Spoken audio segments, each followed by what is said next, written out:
A partir de este momento y por una hora, Radio Cultura presenta Confines del Conocimiento. Un programa creado, dirigido y conducido por el doctor Antonio Las Heras.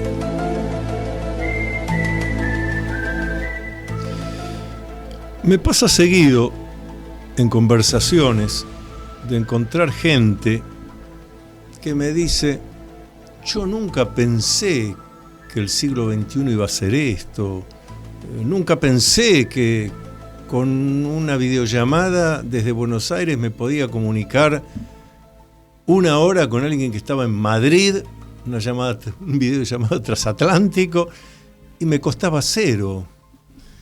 Yo nunca pensé que las cosas se iban a ir tan rápido y iban a cambiar de esta manera. Yo pensé que, bueno, el siglo XXI, sí, lo que se veía en las películas de ficción, que en vez de ir en auto íbamos a andar en algún tipo de vehículo volador, que los autos iban a volar, que íbamos a hacer más viajes con humanos por el sistema solar. Pero esto que hacemos nosotros, los humanos hoy, mucha gente me lo dice. Yo nunca pensé esto, nunca pensé todos estos cambios así de un día para el otro. En ciencia, en tecnología, en lo psicosocial, en lo sociocultural. Y cuando me dicen esto, nunca pensé cómo me hubiera imaginado tal cosa, yo enseguida les respondo: bueno, no lo pensaste, imaginaste otras cosas porque no te informaste lo suficiente. Hubo una cantidad de investigadores, de estudiosos, que anunciaron todo lo que está pasando, tal como está pasando, y hasta anunciaron un poco más. Bueno, me lo traje aquí, lo tengo de mis juventudes.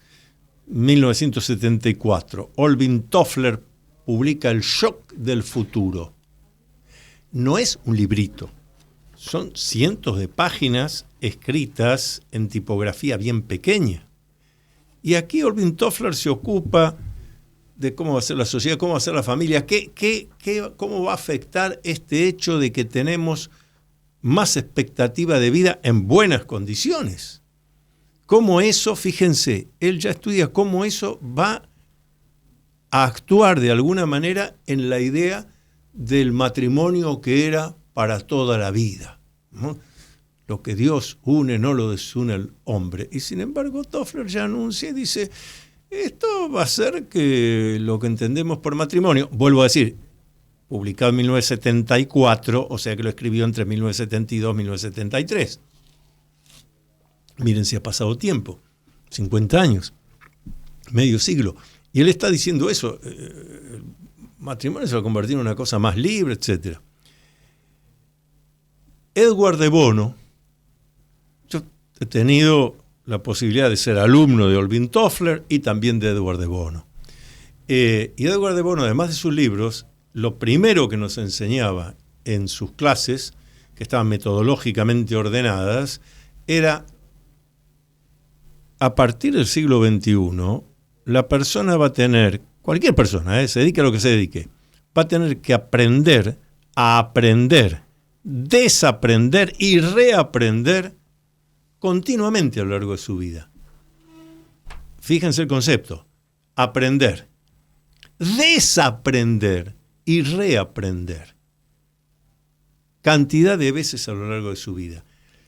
No es solo el concepto de aprendí esto y gracias a que aprendí esto ahora aprendo esto otro, fui a la primaria me permite ir a la secundaria a la universidad, de ahí al posgrado, pero estoy haciendo un edificio de varios pisos gracias a los cimientos que... No.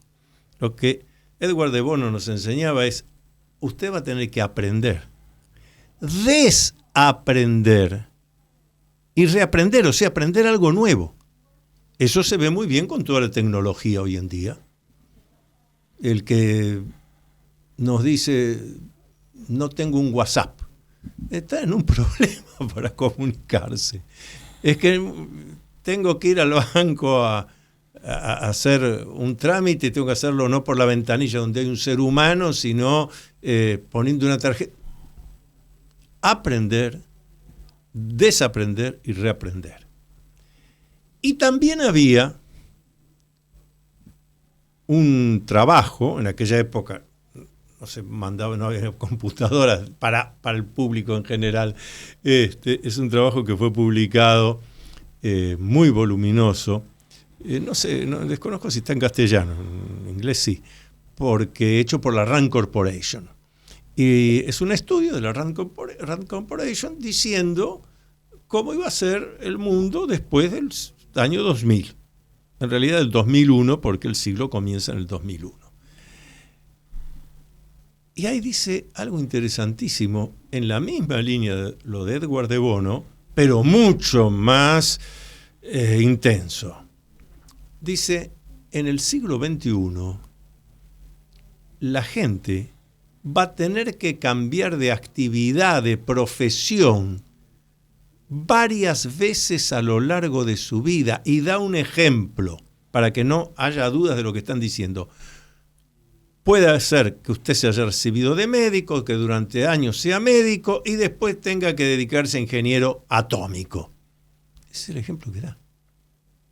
Algo en aquellos tiempos impensado completamente, pero si hablamos de años 70, me recibía de algo, ejercía eso, me jubilaba de eso, toda la vida había hecho lo mismo, algún curso de actualización. Pero ya nos estaba anunciando ese informe de la Rand Corporation que esto para después del 2001 no iba a ser más así. Uno iba a tener que tener capacidad, flexibilidad, para ahora me ocupo de esto, me ocupo de aquello, dejo esto. Lo de aprendo, desaprendo y vuelvo a aprender. Bien. Y para sintetizar, como colofón, algo que los que estudiábamos esto en aquella época, en la universidad tuvimos buenos profesores que nos pusieron alerta de todo esto. En uno de los informes decía que el siglo XXI iba a ser tan llamativo públicamente porque la gente iba a ir caminando y iba a dar la impresión de que hablaba sola, de que la persona iba a ir en la calle hablando sola, pero que no es que estaba hablando sola, sino que tenía una comunicación inalámbrica pequeña puesta por la cual podía oír y hablar como con un teléfono de aquella época, pero que iba a ser algo casi incrustado en uno mismo. Leíamos esto y nos reíamos, decíamos, imagínate la gente caminando sola, hablando. Hoy eso ocurre y lo vemos. Así que fíjense todo lo que está pasando, cómo fue anunciado con precisión, con claridad. El que dice yo no sabía esto, bueno, no se informó lo necesario. Pero ahora estamos en 2025.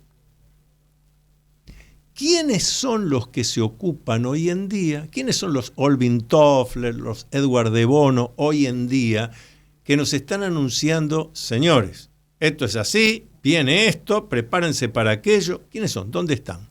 Bueno, uno de ellos es argentino.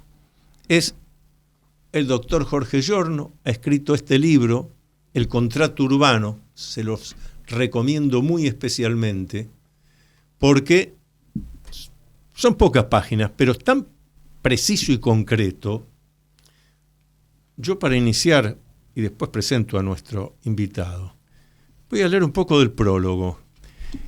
Claro, para escribir esto hay que ser un poco filósofo, un poco psicólogo social, sociólogo, político, entender lo que es la polis, bien entendido lo que se entiende por política, para entender cómo es la conducta humana. Así que les leo. El hombre ha nacido libre y en todas partes se encuentra encadenado. Así comenzaba Jean-Jacques Rousseau su contrato social en el año 1762, proclamando que la libertad no debía buscarse en la naturaleza, sino en el acuerdo consciente, eso es clave, entre iguales. Rousseau fundó allí una nueva forma de pensar la legitimidad política, no basada en la fuerza, o en el linaje, o en la costumbre, sino en la voluntad general de una comunidad capaz de darse a sí misma sus leyes. Está hablando de cambios.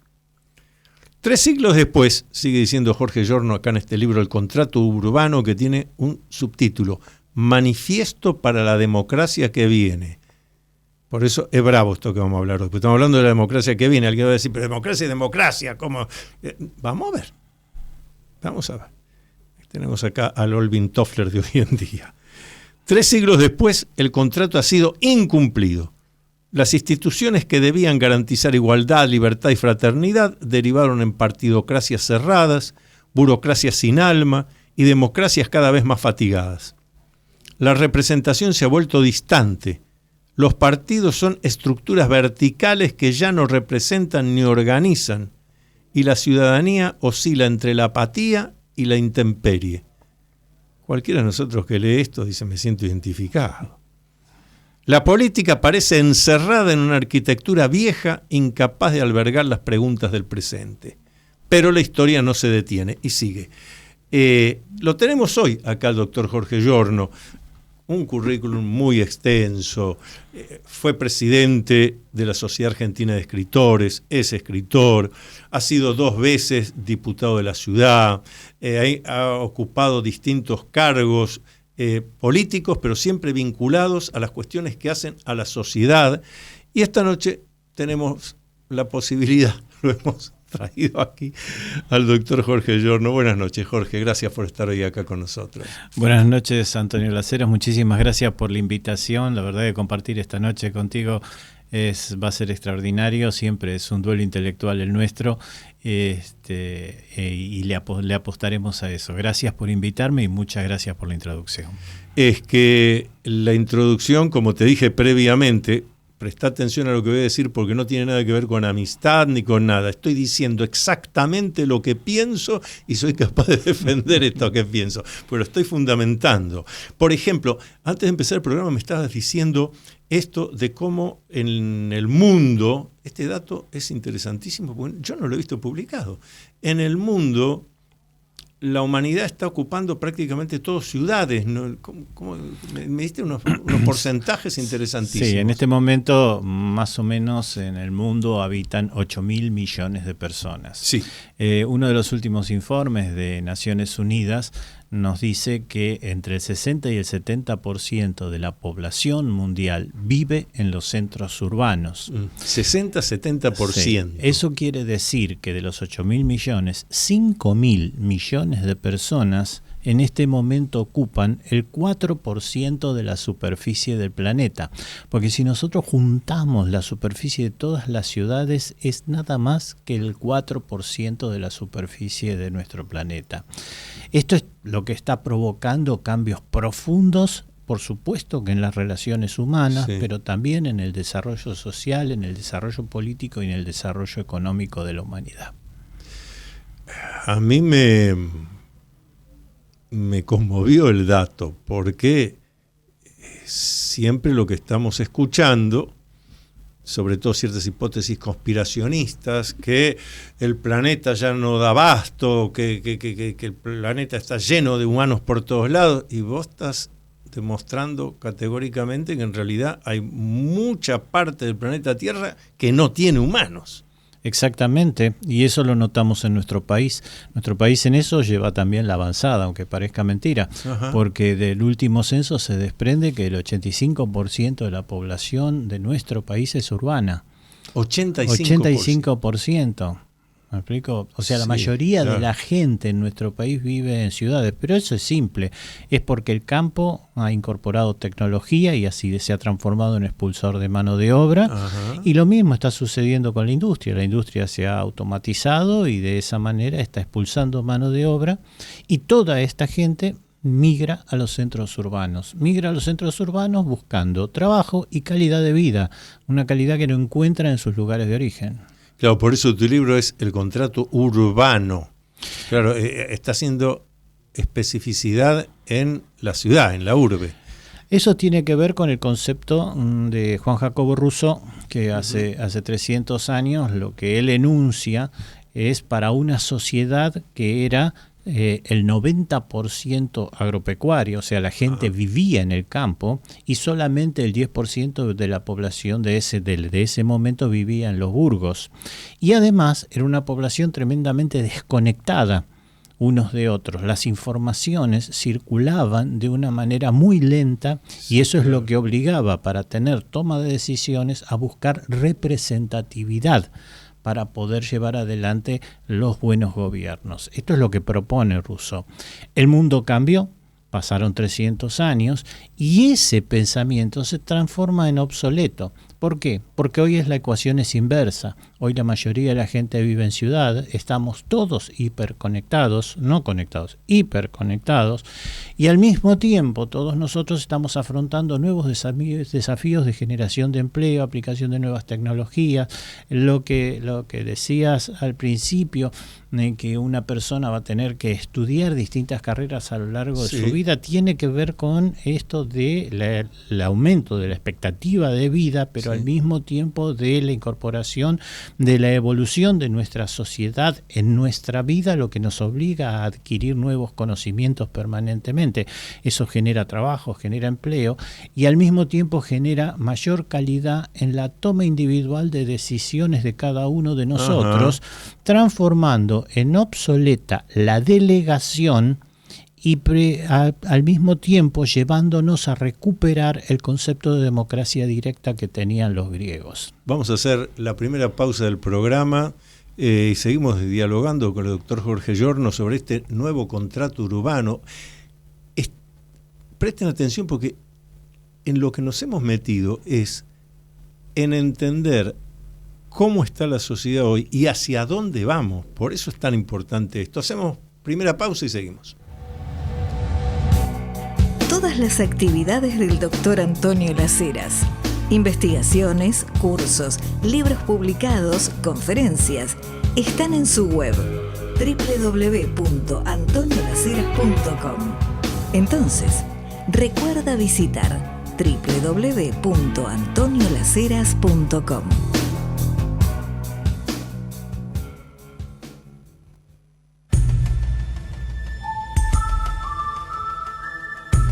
Usted está acompañando al doctor Antonio Las Heras en su programa Con Fines del Conocimiento por Radio Cultura.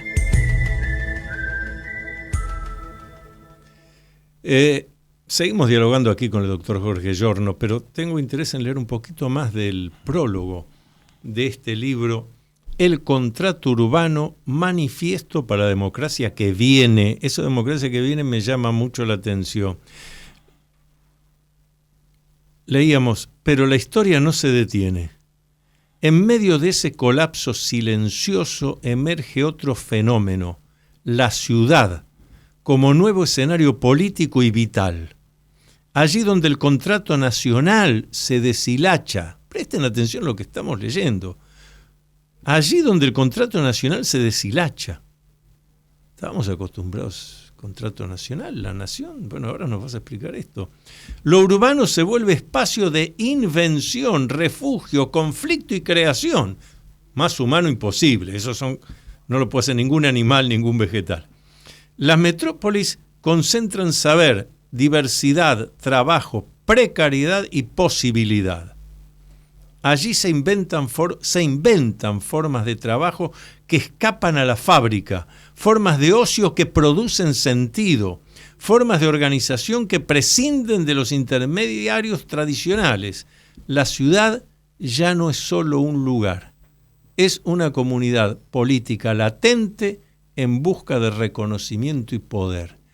Bueno, esto es realmente revolucionario, así que Jorge Giorno va a tener que explicarnos, porque está hablando se deshilacha la nacionalidad, surge una nueva forma de democracia. Explícanos. No, es que es así, es lo que está aconteciendo. El poder de los centros urbanos está transformándose en función de dos factores esenciales. Uno es la generación de trabajo y empleo. O sea, la gente vive y sobrevive en los centros urbanos. Y el otro es el desarrollo de las comunicaciones, que como decía antes, ha modificado el sistema de toma de decisiones, y esto es lo que tiene que ir modificando también la relación entre los gobernantes y los gobernados, que tiene que ser muchísimo más dinámica a la que nosotros estamos acostumbrados o a la que nos acostumbró el siglo pasado. Yo doy siempre un ejemplo clarito de lo que sucedió a fines del siglo pasado en la ciudad de Arbor, en Europa, donde se reunieron las 200 principales ciudades europeas y se propusieron una carta de sostenibilidad de las propias ciudades. Y empezaba diciendo: nosotras las ciudades, que hemos sido custodios de las tradiciones, de la cultura, de la moral, de nuestros habitantes y de nuestras comunidades, que hemos sobrevivido a imperios, a guerras y a repúblicas, nos proponemos. Y a partir de allí surgieron las bases fundamentales de lo que hoy conocemos como la Unión Europea. Tan fuerte fue la proclama de Arbor que en la Constitución Europea, tanto para entrar como para salir de la Unión Europea, no se impuso la decisión de las naciones, sino que se impuso el plebiscito, es decir, la consulta popular, sí. la consulta a la gente. ¿Por qué? Porque la mayoría de la gente ya estaba viviendo en ciudades. Claro, entonces es el Brexit de el Gran Brexit, Bretaña, claro. o la incorporación a través de los plebiscitos que se están haciendo en países del norte europeo, que ha provocado estos conflictos con Rusia. Claro. Bien. Todo esto surge de plebiscitos, o sea, la decisión de la población. ¿Y la población dónde está viviendo? En ciudades. Entonces pasa a ser el poder de las ciudades. Hoy las ciudades pasan a tener un poder mucho mayor. Antes la economía se generaba de las naciones, las políticas de trabajo salían de las naciones, y hoy eso ya es obsoleto. Por eso decimos que hay un nuevo régimen que tenemos que discutir. Pero yendo más allá, Sí. y algo que también, Antonio, has dicho al principio del programa, en esta noche tan maravillosa, donde podemos hablar de futuro, es que a finales de la década del 60, nosotros a mediados de la década del 60, cuando el hombre llega a la Luna, todos empezamos a imaginar que el cambio de era hacia la era espacial. Claro. Es decir, la prolongación de los territorios de la humanidad, claro, a otros planetas, a otros lugares, o sea, expansión territorial. Sin embargo, llegó el siglo XXI, eso no sucedió, la carrera espacial fue abandonada, recién ahora incipientemente se empieza a recuperar un poquito, poniendo una pequeña visión sobre Marte. Pero ¿eso qué nos muestra? Que el cambio de era, en realidad, se está dando hacia el área de las comunicaciones.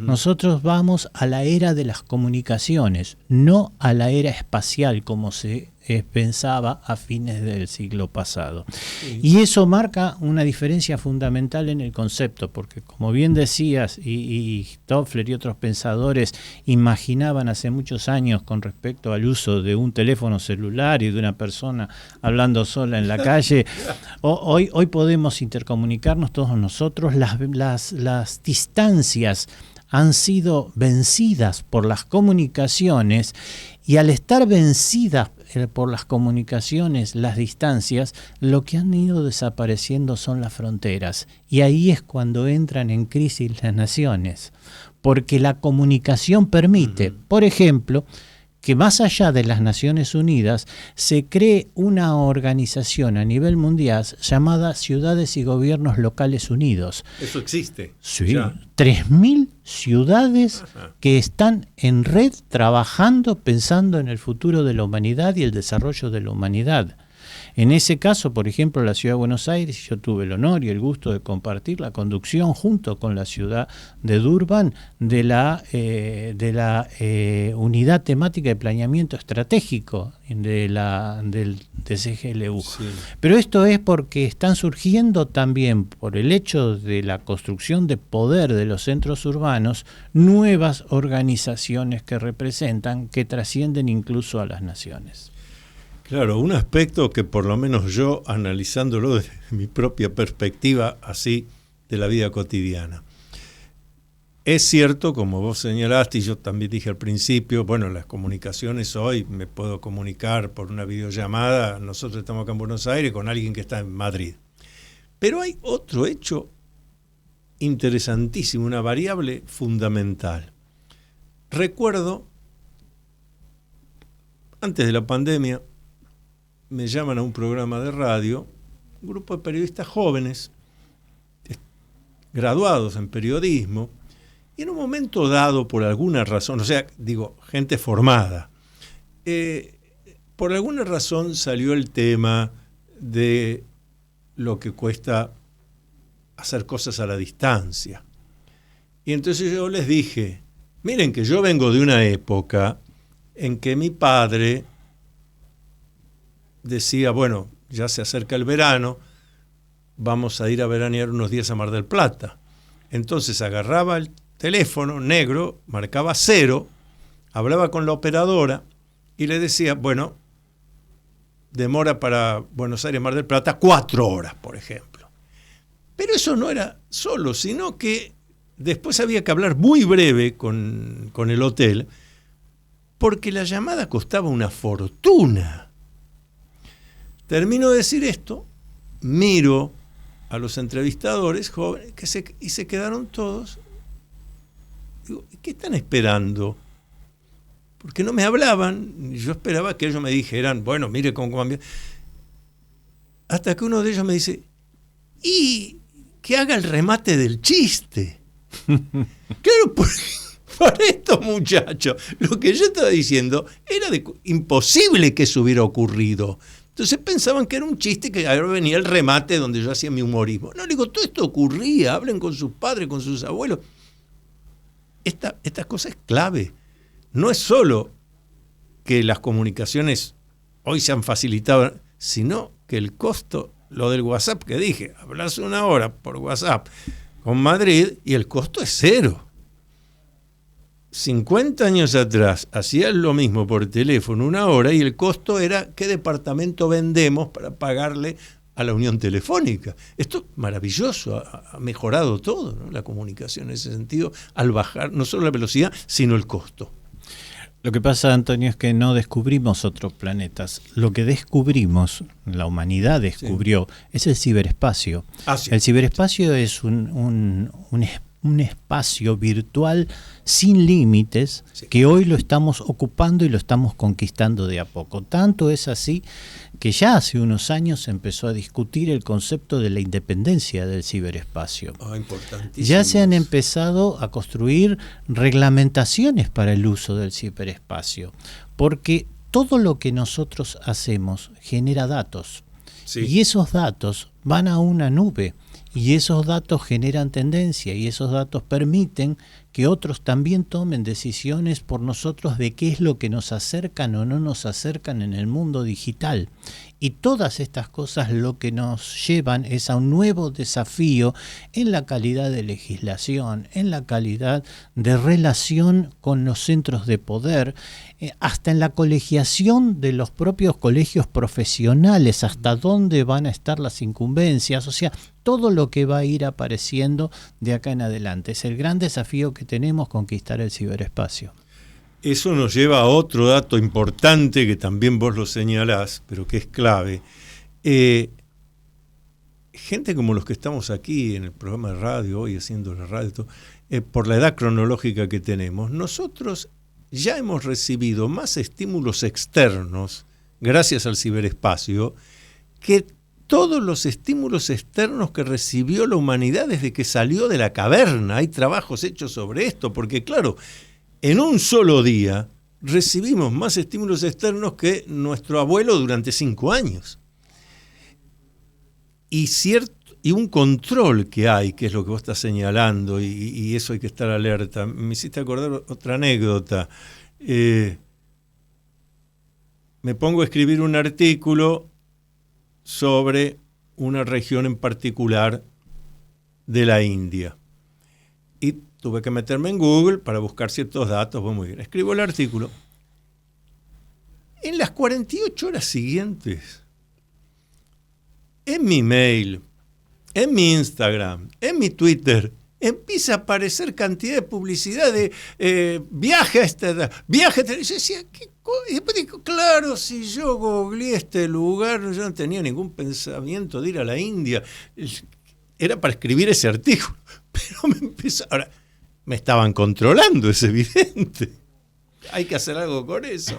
Pero hay no solo eso, hay algo cómico. Todos los que tenemos iPhone solemos decir, oye Siri, y nos contesta el teléfono. Uh-huh. Pero para que el teléfono te conteste, en realidad te tiene que estar escuchando las 24 horas. Claro. Y todos los ruidos que acompañan tu acontecer son datos que se están generando y que están subiendo al ciberespacio. O sea, y que quedan acumulados. Y que quedan acumulados y que todavía no se sabe ni dónde se quedan acumulados. Pero porque la gran revolución que estamos viviendo en este momento es justamente el de la capacidad y la velocidad. La capacidad de almacenamiento y la velocidad de transmisión de datos, que se va multiplicando en forma geométrica de un mes al otro en la humanidad. Eso es lo que permite cada vez acumular más. Más conocimiento, más desarrollo. Bueno, ha permitido el surgimiento de la inteligencia artificial como un gran desafío para la humanidad. Pero, como siempre solía decir un viejo profesor mío de hace más de 40 años de computación, me dice, siempre recordemos que el ser humano tiene que tener a su mano el elemento más importante de una máquina. ¿Cuál es? El enchufe. Claro. Mientras las podamos desenchufar, todavía podemos seguir mandando. Si no, nos vamos a encontrar en la trampa de la Matrix, la famosa película. Sí, pero que seamos capaces de elegir qué estímulos externos, no quiero, me gusta, no me gusta, necesitamos, solo lo que necesito. Necesitamos hacer la segunda pausa del programa y continuamos acá entrevistando al doctor Jorge Giorno. ¿Ya leíste el nuevo libro del doctor Antonio Las Heras? Se titula Atrévete a vivir en plenitud. El libro Atrévete a vivir en plenitud. Puedes pedirlo por Mercado Libre o en locales de librería Cúspide.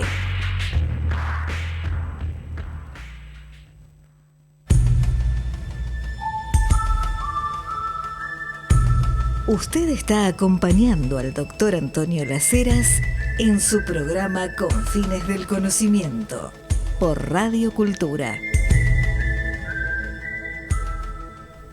Continuamos dialogando con el doctor Jorge Giorno, su libro recién aparecido, El Contrato Urbano, pero acá hay otro subtítulo que es Reformular la política, que esto le va a interesar mucho a nuestra audiencia. Una democracia distinta. ¿Qué es lo que vos estás analizando? ¿Qué es lo que viene? Porque no estás haciendo una propuesta, estás diciendo, tengan atención, que lo que viene es esto. ¿Qué viene? Sí, viene un cambio profundo por agotamiento, como lo planteábamos en el prefacio del libro.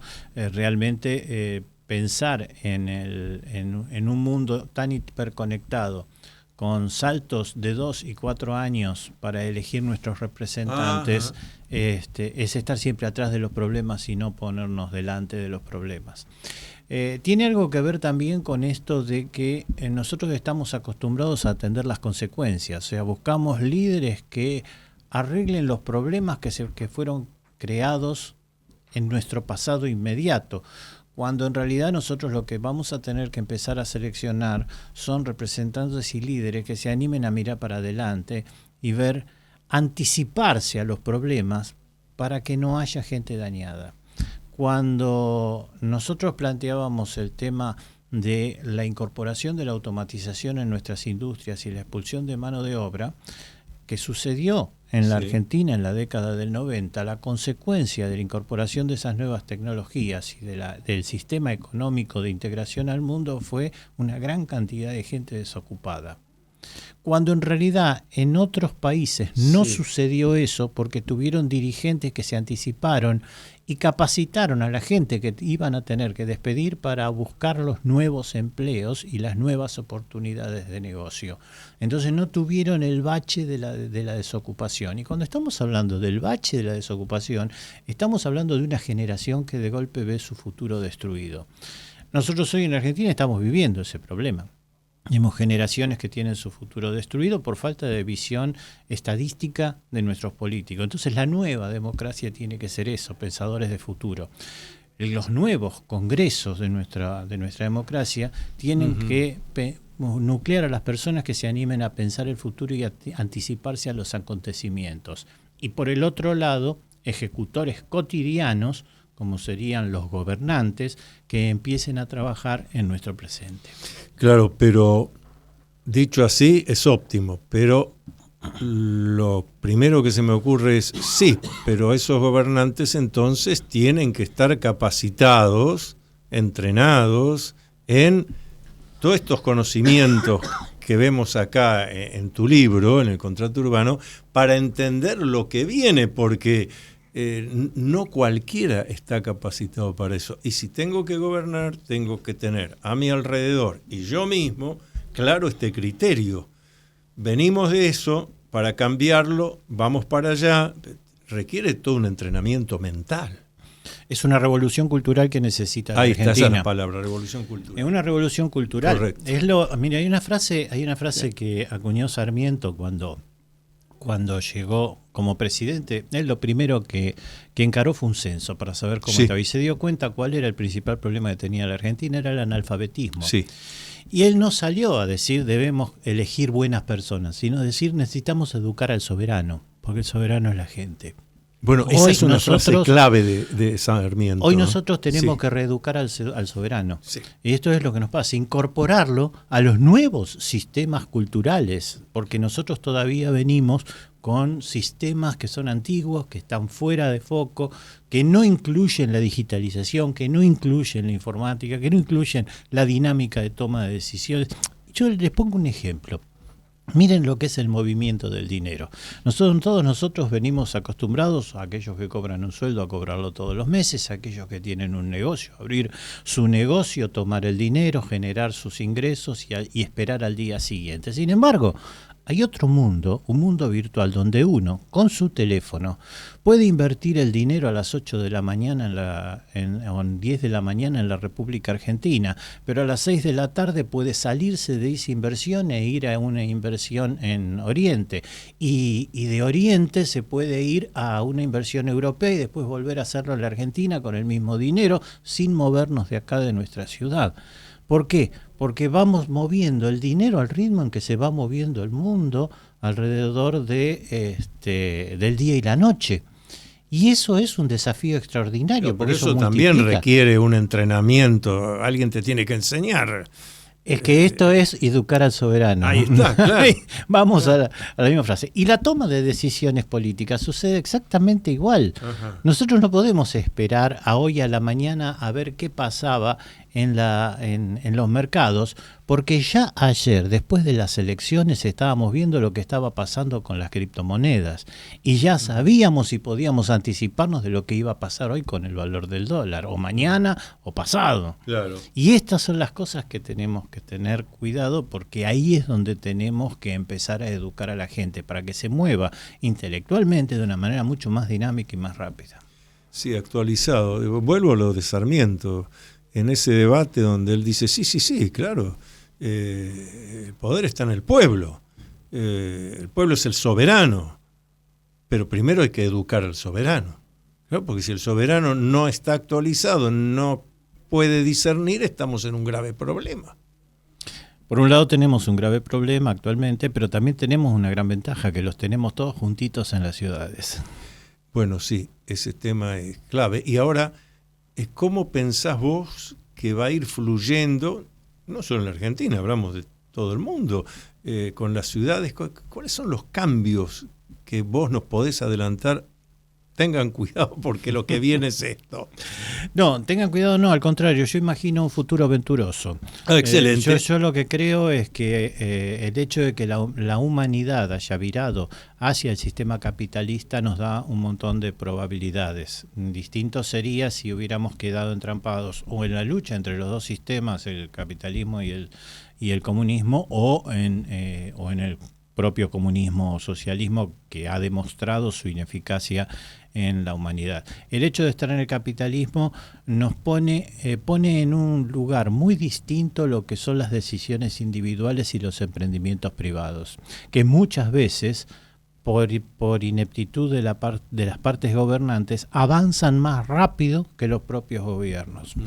Uno de los ejemplos lo tenemos en la educación en nuestro país. La forma en que ha crecido la educación privada por sobre la educación pública es extraordinaria, pero al mismo tiempo es una educación que nos está permitiendo que nuestros hijos se incorporen al sistema mundial de conocimiento y de generación de trabajo y empleo, incluso a distancia. Hoy tenemos jóvenes nuestros recibidos en institutos privados que se encuentran trabajando en línea con Silicon Valley en Estados Unidos desde Parque Patricios, en empresas que se han radicado ahí. Pero eso tiene que ver con que se ha roto el dique de contención que ponía el sector público con su atraso y pudo avanzar el sector privado. Lo que tenemos que hacer es justamente en los próximos años incorporar al sector, porque la incorporación del sector público lo que nos garantiza es algo importante que está en nuestra Constitución, que es la igualdad de oportunidades. Es injusto que tengan las oportunidades aquellos que pueden pagar la actividad privada, para que la educación privada. Claro. Para que el sistema sea justo, lo que necesitamos es que cualquiera tenga acceso a los mismos tipos de educación.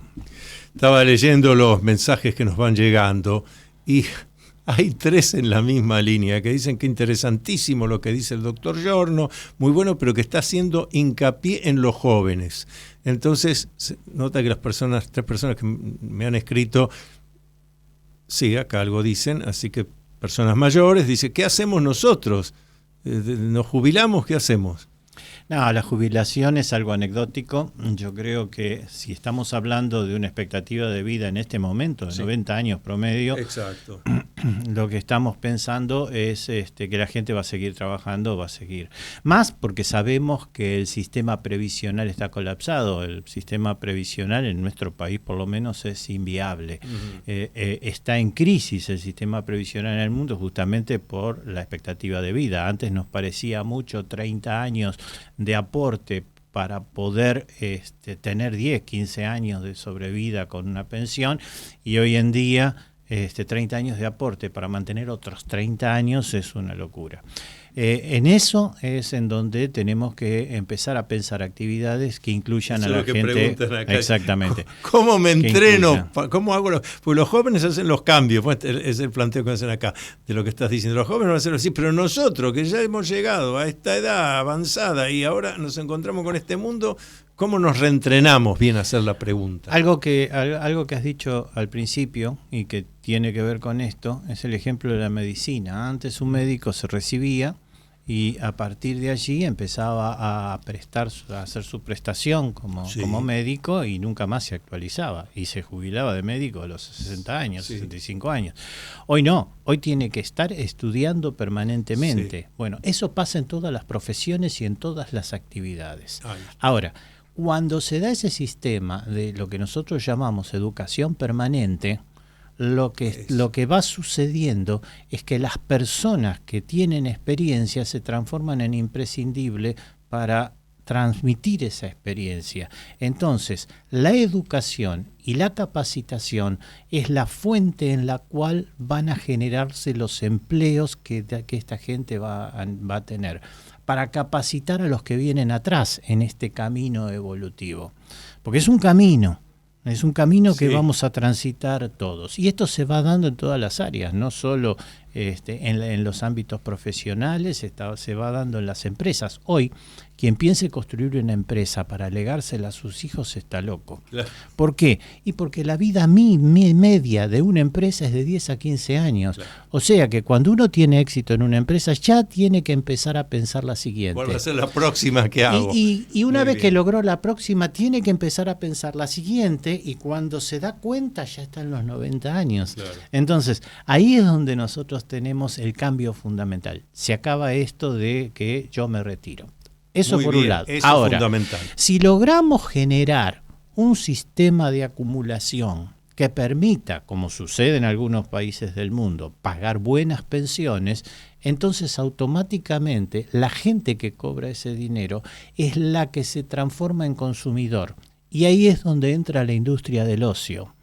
Algo que se planteó hace muchísimos años, porque hasta se lo planteó Aristóteles, nosotros lo planteo en el libro. Y el ocio creador. El ocio creador, no. Pero para poder dedicarse al ocio creador hay que tener tiempo para dedicarse. Y no es una cuestión de voluntad solamente, hay que tener recursos para mantenerse. Sí, porque claro. nosotros no estamos todo el día con una sábana encima filosofando y comiendo alguna fruta. Nosotros tenemos un gasto totalmente distinto.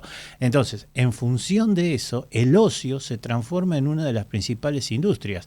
Delors, un pensador francés, lo definió hace muchísimos años cuando dijo: uno de los nichos de generación de empleo para el futuro en los centros urbanos será la industria del ocio. O sea, todo lo que el hombre, todo el trabajo que se genera con lo que el hombre hace cuando no trabaja. Claro, eso genera trabajo. Eso también genera trabajo. Vamos a hacer la última pausa del programa. Seguimos dialogando con el doctor Jorge Giorno sobre el contrato urbano, los tiempos que vienen. Seguramente escuchaste hablar mucho sobre masonería, pero ¿qué conoces realmente de los enigmas y misterios de la masonería? Descubrí todo sobre masonería leyendo el libro del doctor Antonio Las Heras titulado Masonería en la Argentina, Enigma, Secreto y Política. Masonería en la Argentina, Enigma, Secreto y Política está disponible en librerías Cúspide y por Mercado Libre.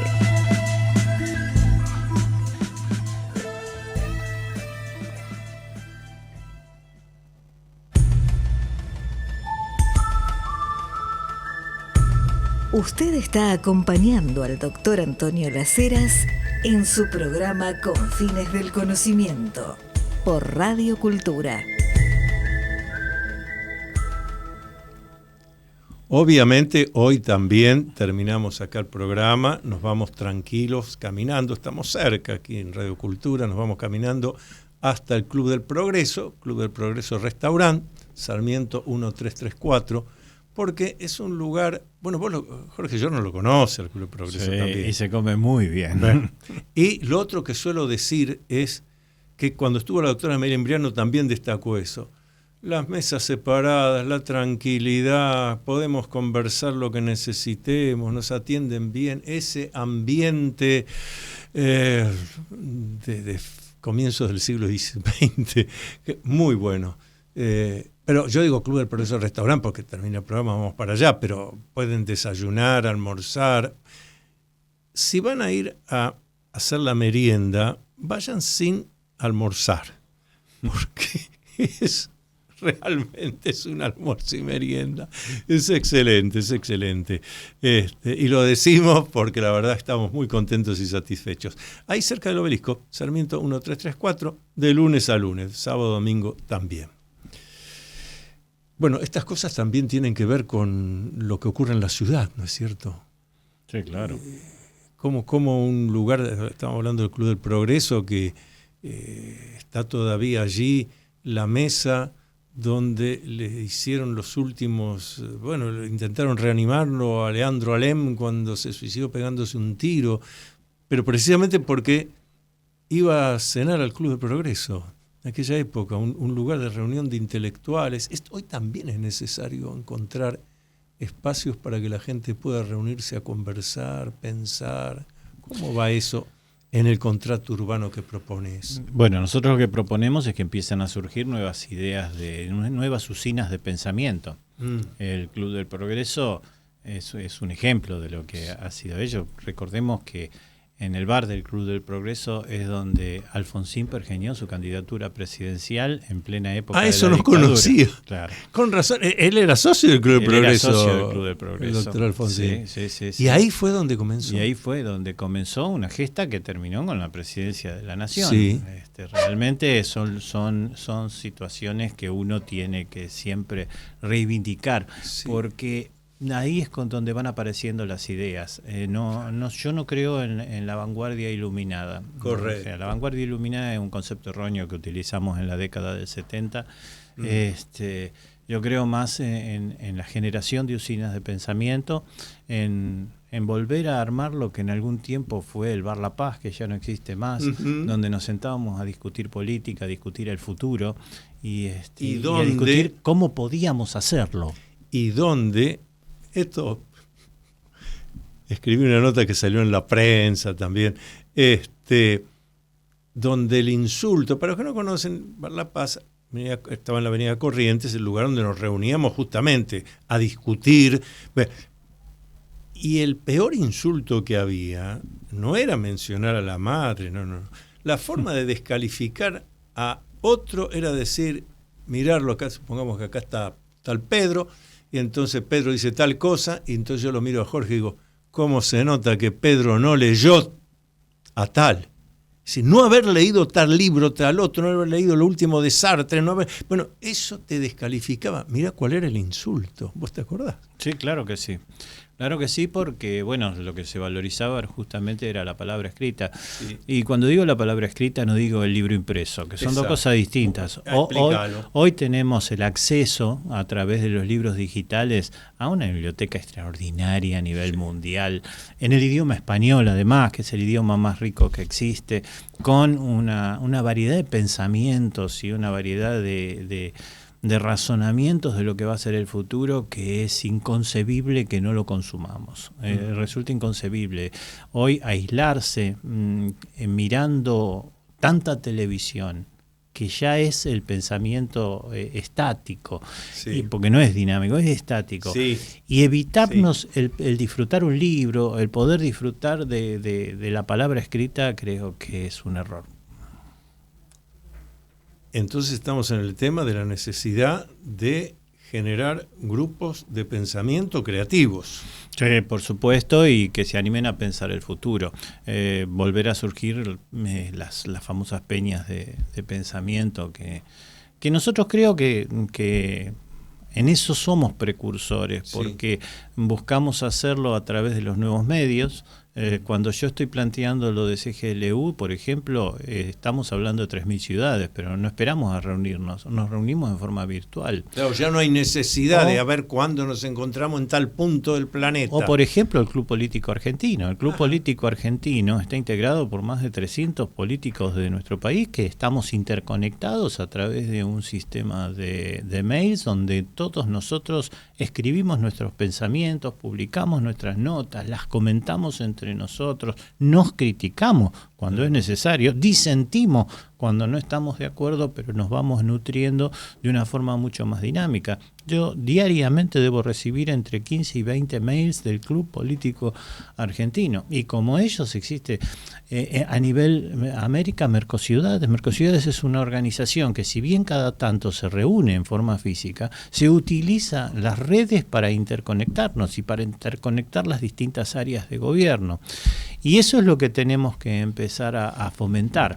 Nosotros lo hacemos en el gobierno de la ciudad, por ejemplo, con el curso de estrategas urbanos. Ajá, es un curso. ¿Qué es eso? El curso de estrategas urbanos es un curso que dictamos desde la ciudad de Buenos Aires, donde nos contamos experiencias exitosas de gobierno e invitamos a otra gente de otros gobiernos para que también cuenten las suyas, además de las experiencias exitosas del gobierno de la ciudad. Pero lo hacemos en forma presencial, 200, 300 personas en forma presencial, pero al mismo tiempo en forma virtual. Entonces, a través del Zoom se llega nosotros lo difundimos y se llega a todo el mundo de habla hispana, y de golpe tenemos presentes entre 1.000 y 1.200 personas, de las cuales muchas son del exterior, muchas son del interior. Hay gente de España que escucha nuestros cursos y en forma digital recibe el certificado de asistencia. Eso además es gratuito. Totalmente gratuito. Además es con un costo mínimo que lo hacemos. ¿Me explico? Porque, como decías antes, hoy las comunicaciones son prácticamente gratuitas. Más allá del costo de la conexión, el resto es gratuito. Nos quedan 3 minutos, así que te voy a dejar aquí. El epílogo de tu libro dice El Pacto por Venir. El libro, El Contrato Urbano. Seguimos hablando del libro del doctor Jorge Giorno. El Pacto por Venir, ¿cómo lo definirías en 2 minutos? Sería una arrogancia de parte mía pensar que puedo escribir el próximo contrato urbano. El próximo contrato urbano es el Pacto por Venir. Tenemos que discutirlo entre todos. Yo lo que estoy haciendo es un planteo de la necesidad de rediscutir el contrato social de Juan Jacobo Rousseau. Sí. De discutirlo de una manera positiva, además, para ver cómo lo adaptamos a un mundo totalmente diferente en el cual el contrato social fue enunciado. Y eso es lo que va a generar el nuevo pacto urbano, que son las reglas que nos garanticen la libertad. Correcto. Porque recordemos que la libertad nunca puede ser consigna de un partido político, es decir, de una parte de la ciudad. La libertad es un patrimonio de todos. Es de lo humano. Es de nuestra naturaleza. Claro, nuestra naturaleza humana, está en la condición humana la búsqueda de Y libertad. nosotros lo que debemos pactar son los nuevos límites para garantizar la libertad de todos. Con el doctor Jorge Giorno hemos llegado con este tema tan, iba a decir actualizado, pero en realidad es este tema tan del futuro, el contrato urbano.